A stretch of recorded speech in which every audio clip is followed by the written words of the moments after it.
The Galactic Council's grand chamber echoed with the low hum of alien voices, a sea of arrogance thickening the air. Supreme Commander Vorak Thal leaned back in his throne-like chair, his reptilian eyes narrowing at the projection before him. A single human transmission flickered in the center of the room, repeating on a loop. "If you come for us, you won't return home." A guttural chuckle rumbled in Vorak's chest, his fangs gleaming under the artificial light. Pathetic! This is their grand warning? A desperate bluff from an inferior species. He turned to the assembly, his talons tapping against the armrest. "Tell me, does anyone here actually fear these creatures?" Laughter rippled through the chamber. The Avathi delegate, a bulbous being with pulsating blue skin, gurgled out a response. "They have no standing fleets, no empire, no claim to any real power. They exist in one system and believe that makes them sovereign. They have had centuries to integrate," another delegate sneered. "And yet, they resist. They refuse tribute. They refuse to submit. It is time we correct this delusion." Vorak stood, pacing with deliberate confidence.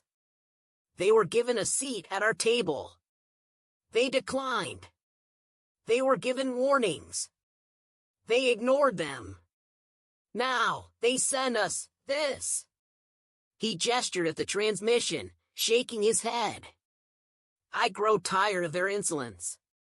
And so, we end it. Murmurs of approval followed. Then, an insectoid ambassador clacked its mandibles. "Do we expect resistance?" Vorak scoffed. "From what? Their pitiful orbital defenses? Their outdated warships?" He leaned in, voice dripping with condescension. "We send the Grand Armada. We do not ask. We do not negotiate.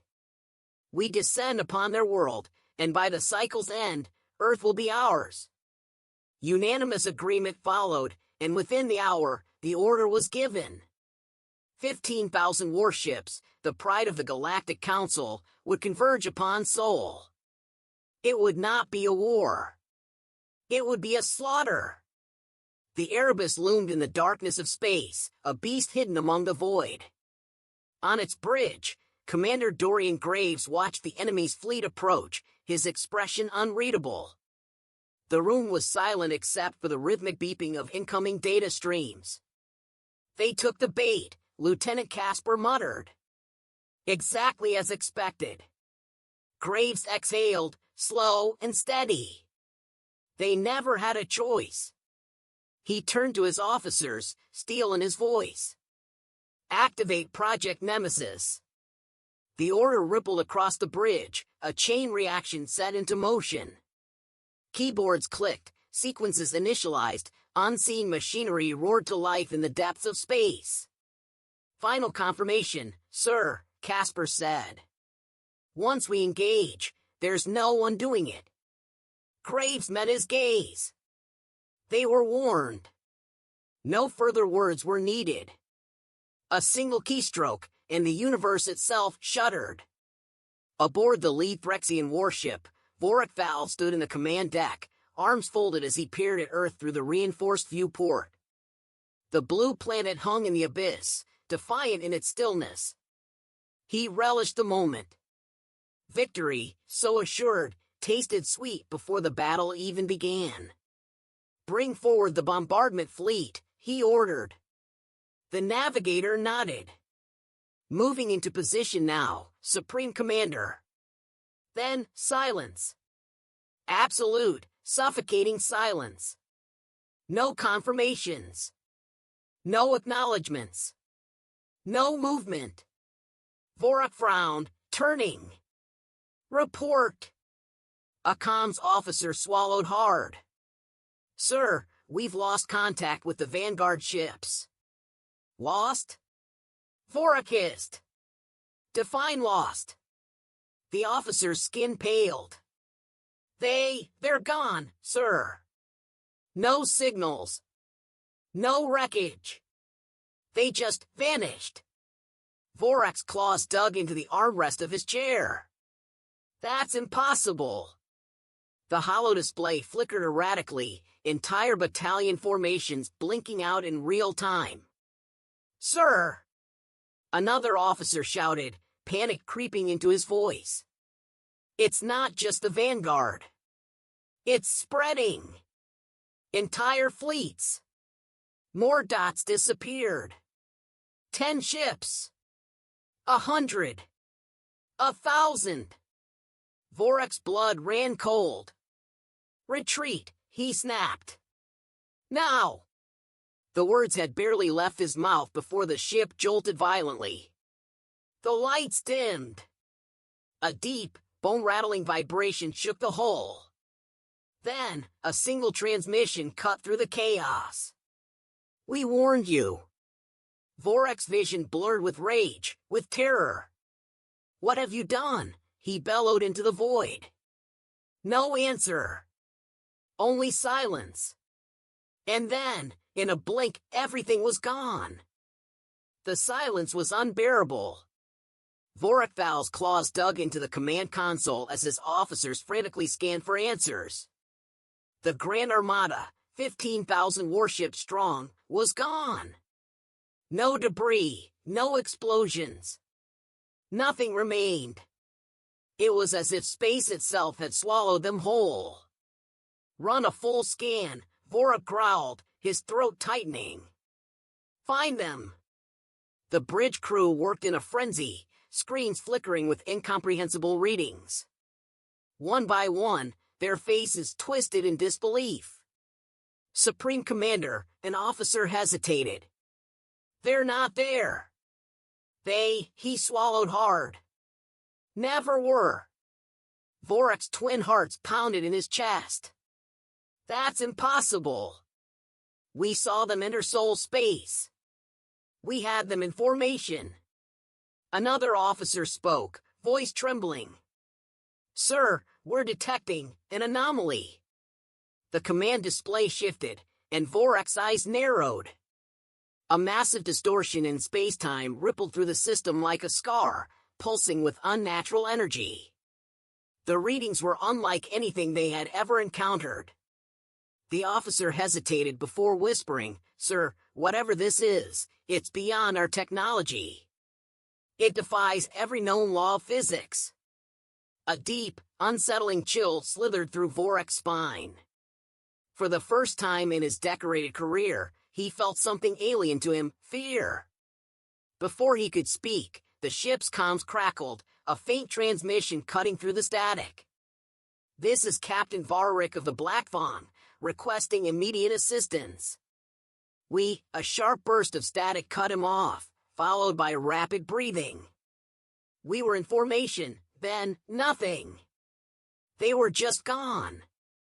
Not destroyed. Gone. Vorak clenched his jaw. How many ships remain? Another officer checked the console. We only have 12 ships reporting in. He froze. 12. From 15,000.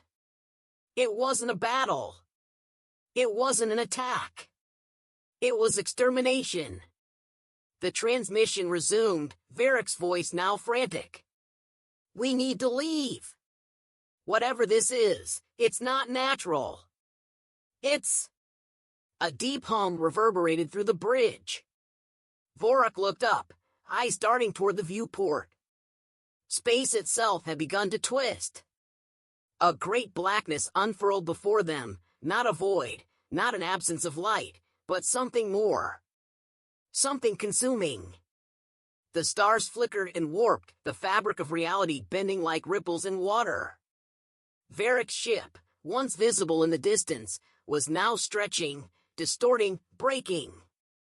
Then, in an instant, it was gone. Vorak stepped back, horror written across his face. What? What is this? The comms crackled again. This time, it wasn't distress. It was cold, calculated. We warned you. The voice was unmistakably human. Vorak bared his fangs. Show yourself, coward. Static. Then a chuckle, low and cruel. You came to our system, believing we were nothing. You sent your grand fleet, expecting to conquer. You disregarded our warnings. A pause. You never understood what we are. A signal spike shot through the ship's systems. Consoles dimmed, screens flashed erratically. Vorak's crew scrambled, desperately trying to maintain control. Sir, an officer shouted. Something is inside our systems. It's rewriting. The lights flickered. Then, everything powered down. Only a single message remained on the command display. Project Nemesis engaged. The hum returned. Vorak turned to the viewport once more, his stomach nodding. The remaining ships around them were being pulled, twisted in impossible ways, their forms unraveling before his eyes. It was like watching time itself fracture. A scream erupted from the comms, officers from other ships crying out, their voices warping, stretching, then silence. Vorak's breathing became ragged. He knew death. He had seen thousands of worlds burn under his command. But this was not war. This was not destruction. This was something beyond comprehension. Reverse course, he snarled. Now! The pilot's hands trembled as he engaged the ship's thrusters. But no matter how fast they moved, the darkness followed. You cannot run. The human's voice returned, calm, clinical. Vorak's claws dug into the chair's armrests. You think this will make you rulers? That this will make you feared? A cold laugh. We don't need to be feared. A second pulse hit the ship. The hull groaned under an unseen force. Vorak could feel it, a pressure, deep within his chest, as if the universe itself was collapsing inward. The officer at the weapons station was pale. Sir, our munitions are gone. Gone? Vorak barked.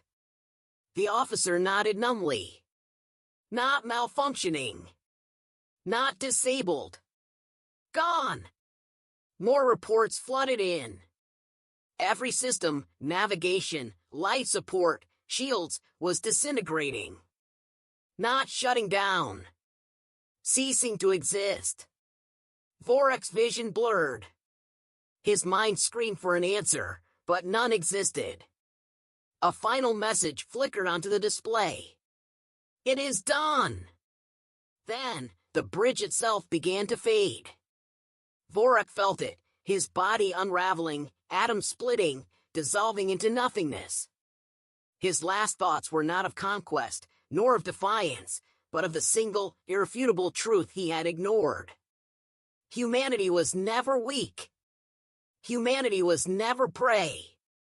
They had simply waited. And now, they had erased the hunters. The council chamber was in chaos. The once gilded hall, where empires had been forged and civilizations had crumbled under the will of the strong, now echoed with panic. Supreme Commander Vorak was gone. The Grand Armada, obliterated. The Threxian warlords, once so sure of their dominance, were speechless. Impossible! A Zalorian envoy slammed a metallic limb against the table. The fleet cannot simply vanish. There must be survivors. There are no survivors, a trembling voice replied. It was High Chancellor Vrogan, one of the oldest members of the council. His deep-set eyes, once filled with superiority, now brimmed with fear. We lost them all. No distress calls. No escape pods. No wreckage. Just nothing. An eerie silence fell over the chamber. Then a single word was whispered. Humans. The room turned to Overlord Sarvan, a reptilian strategist who had spent the last century studying Earth's defenses. His scaled hand trembled as he placed a data pad on the table. A recovered transmission. A garbled recording from the Black Fawn, one of the few ships that had fled the carnage. The council listened. They weren't there, and then they were, weapons gone, hull melting, no fire, no warning, just static. Then a final, chilling phrase. Project Nemesis. It sees us. It knows. The recording ended. Sarvan exhaled shakily. This is no longer a war. His claws gripped the table. This is a purge. A heavy, suffocating dread filled the room. Then the alarms blared. A sharp, mechanical voice cut through the panic. Unauthorized fleet detected in orbit. Human signatures confirmed. The chamber erupted into shouts. The humans were here? Already? How? Activate planetary defenses. We need to call reinforcements. There are no reinforcements. A new voice cut through the panic, cold and deliberate. You never had a chance. The council froze. The voice was inside the chamber. A hologram flickered into existence above the central table. A man in an armored black uniform stood with his hands clasped behind his back. His face, sharp and unreadable, bore no insignia.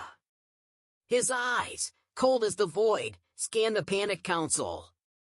Allow me to introduce myself, he said, his voice controlled, unhurried. I am Commander Dorian Graves of the Omega Legion. And I am not here to negotiate. A Threxian warlord bared his fangs. How dare you? The room shook violently. The power flickered. Outside, the planetary shield shimmered, then collapsed. Graves didn't blink. Your defenses are gone.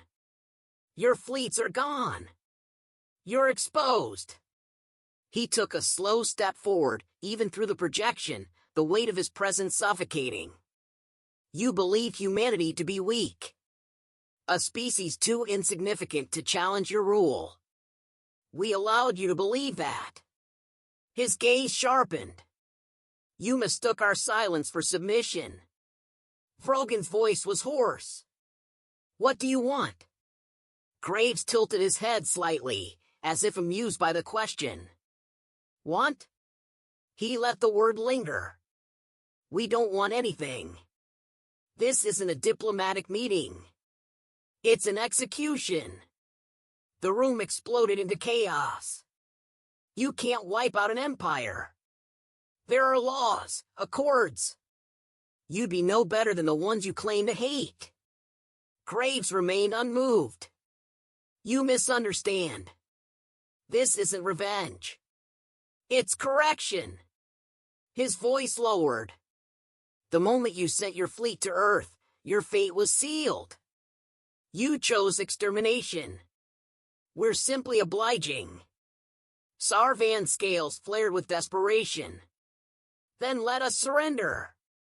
We'll withdraw. We'll leave Earth alone. Graves' lips twitched. Oh, you'll leave Earth alone. The problem is, you won't be around to enforce it. The hologram flickered. Then the lights died completely. The last thing the council heard was a single pulse of sound, deep, resonant, final.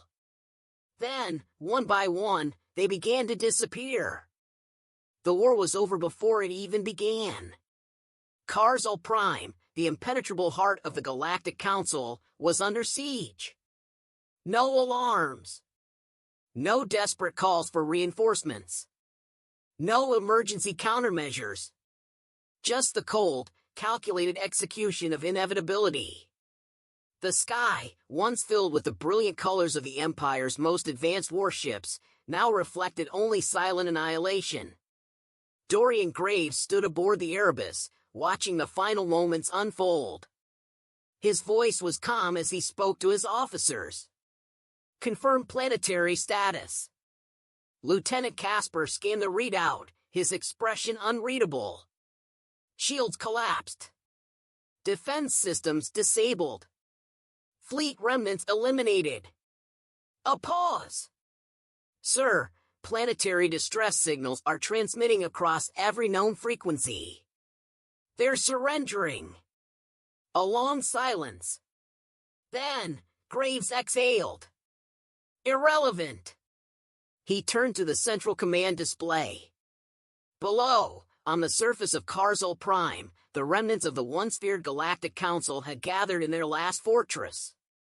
The structure, once a testament to their power, now resembled a tomb. The comms officer hesitated. Incoming transmission from Supreme Chancellor Vrogan. He's requesting an audience. Graves nodded. Put him through. The display flickered to life. Vrogan appeared, disheveled, sweating, eyes filled with something he had never felt before. True, unfiltered terror. Commander Graves, he began, his voice shaking. Please. There is no more fight to be had. We surrender. The council will be disbanded. Whatever your terms, we will abide by them. But I beg you, let our people live. Graves studied him. The once powerful ruler of the greatest empire in the galaxy, reduced to a desperate man pleading for his survival. You misunderstand something fundamental, Chancellor, Graves said evenly. You don't have the authority to surrender. The words sank in, and for a moment, Vrogan's mouth opened and closed, trying to process them. What do you mean? Graves stepped forward, his hands clasped behind his back. Humanity does not negotiate with those who sought to destroy it. We do not forgive. We do not forget. Your empire did not offer mercy to the civilizations it crushed beneath its heel. And now, mercy will not be given in return. Vrogan shook his head violently. No, you don't have to do this. A cold chuckle cut him off. You sent a fleet to Earth, Graves continued, voice steady, unwavering. 15,000 warships. You believed you would wipe us out in a single engagement.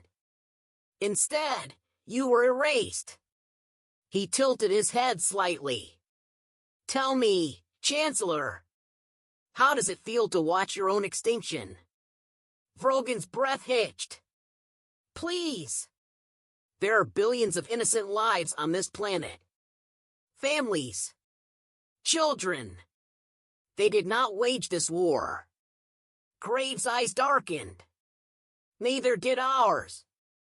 The Chancellor sagged, realization setting in. The signal cut out. Begin final sequence, Graves ordered. The Erebus's weapons officer turned, hesitating. Sir, the planetary core is destabilizing. Once we engage the sequence, the gravitational collapse will consume everything. Graves didn't blink. Then we proceed. A final key press. The countdown began. The screen showed the last readings of Karzul Prime's surface. In the fortress, Vrogan fell to his knees. The skies above his city darkened unnaturally, the sun itself seeming to bend and twist under the impossible weight of the coming annihilation. He turned his gaze toward the heavens. No! Then, in a single moment, Karzul Prime ceased to exist. The gravitational inversion shattered the planet from within, pulling everything inward in an instant. There was no explosion. No debris. No trace that a world had ever been there. Just a silent void where the heart of an empire had once stood. On the Erebus, the bridge was silent as they watched the event unfold. Lieutenant Casper exhaled slowly. It's done! Graves gave a single nod. Send the message. The transmission was broadcast across the stars, to every remaining world, every outpost, every species that had once bent the knee to the Council. This galaxy is now under human dominion. We do not seek allies. We do not seek peace. We do not seek war. But defy us, and you will be erased. And across the void, in the shadow of Earth's vengeance, the galaxy trembled.